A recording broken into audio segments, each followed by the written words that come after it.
Hola Cuartonio, vamos a seguir analizando una y otra vez y reiteradas veces, pero con distintas vueltas, siempre el periodo de la primera democracia argentina, el primer intento de democratización.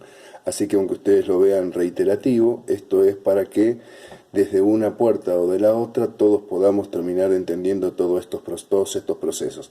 Además, hacemos a veces presentaciones generales de grandes estructuras, de grandes periodos, pero después en nueva bibliografía nos vamos metiendo en las cosas puntuales de esos grandes periodos. Pero sí es importante que ustedes puedan armar en sus cabezas las grandes estructuras.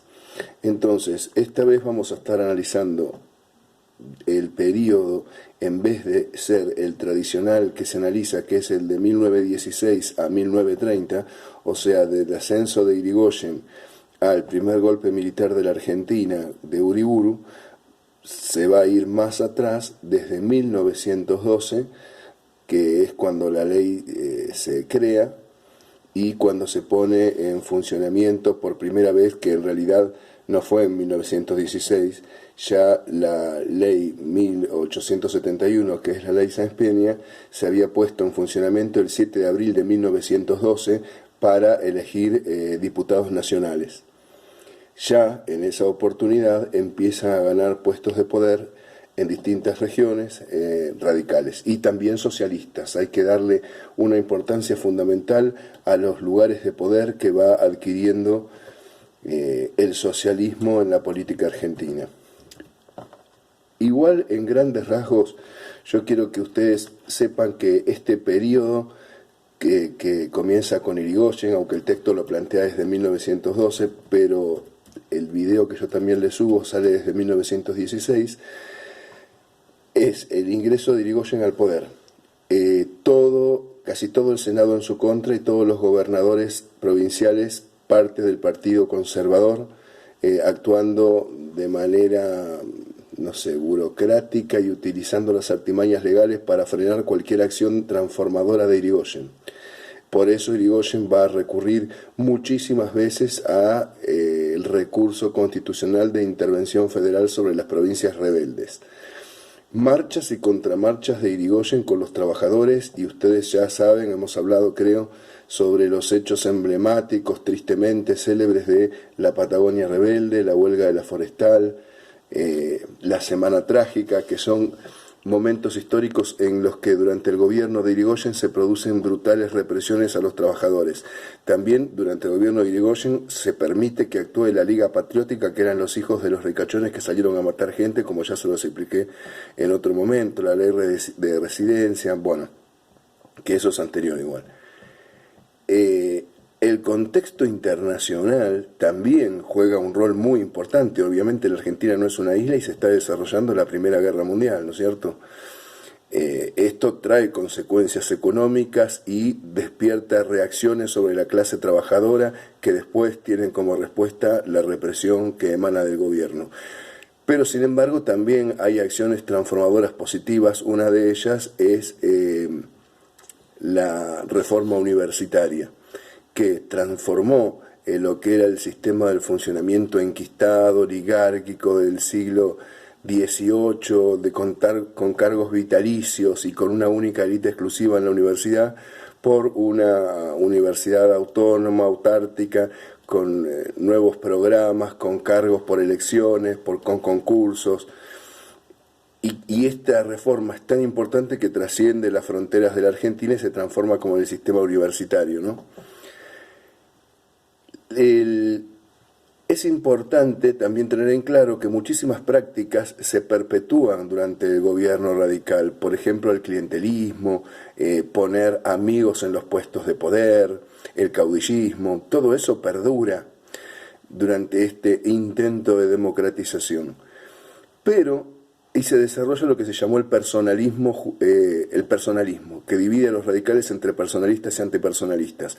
Personalismo básicamente es Irigoyen actuando por su cuenta, no institucionalmente, sacándose de encima al Senado y a los enemigos. Esto genera mayores enemigos porque divide el radicalismo aparte en radicales personalistas y antipersonalistas. Pero en las elecciones posteriores al periodo de Irigoyen, el que asciende es Alvear. Y ahí nos vamos a encontrar con un descenso profundo del nivel de conflictividad político, porque Alvear es uno de la clase conservadora, solamente que es radical, y llena el gabinete de sus amigos conservadores. Y aparte hay un contexto internacional que también suaviza la situación. Pero es importante, y aparte hacen algunas transformaciones nuevas, una reforma en la jubilación de los docentes, define jornadas laborales, da algunos cuantos beneficios a los trabajadores, pero lo que hay que tener en cuenta es que no hay ninguna transformación estructural en lo económico y en lo político. Luego, y otra de las cosas que termina de definir Alvear es el tema de la nacionalización de los yacimientos petrolíferos fiscales que ya había iniciado Irigoyen, y le da el cargo de presidente a Enrique Mosconi para que el petróleo en algún punto nos haga independientes de potencias extranjeras. Un proceso que es largo y que vamos a ir viendo cómo se problematiza después. Después de Irigoyen, acuérdense que los periodos eran de 6 años, vuelve a haber elecciones y después de Alvear, y vuelve a ganar Irigoyen, mucho más anciano, ya enfermo, en 1928, con grandes enemigos políticos, y aparte, como si fuera poco, el nivel de conflictividad que ya de por sí despierta Irigoyen. Ocurre la caída de la bolsa de Wall Street en el 29, que genera la crisis del 30, que obviamente también le pega a la Argentina, lo que vuelve a exacerbar la situación y va gestando en un contexto internacional de surgimiento de los ultranacionalismos y de desprestigios de las democracias liberales que habían llevado a la guerra mundial y a la crisis económica más grande hasta el momento. El surgimiento de los ultranacionalismos se está legitimando en el mundo, decae la democracia, y aquí ese pensamiento está representado por Uriburu, que tiene una especie de concordancia con Agustín P. Justo para dar el primer triste golpe militar de la Argentina.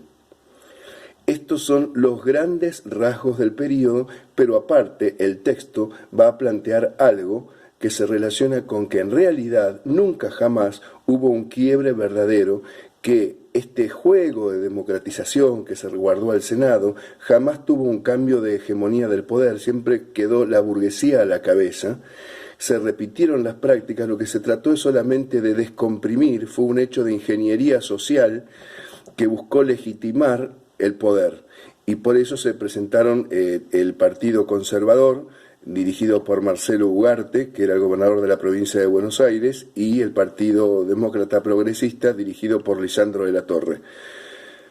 Ellos pensaron que nunca iban a perder el poder de las manos, ni que iban a tener que aceptar a enemigos dentro del propio gobierno, pero se reservaron grandes ases en la manga, lo que el texto que acá yo les envío, que es el de Nueva Historia Argentina, el tomo 6, cuyo título es Democracia, Conflicto Social y Renovación de Ideas, 1916-1930, parte en realidad desde 1912, pero lo que analiza a rasgos generales, si yo tendría que decirles, es que lo que se busca es una manera de legitimar el poder. Para eso se crean estos partidos orgánicos modernos como el Partido Progresista y el Partido Conservador, que este periodo de transición sigue manteniendo las prácticas de caudillismo, clientelismo, intolerancia, intransigencia, fraude, no cuestiona jamás la matriz fundamental de la dominación social,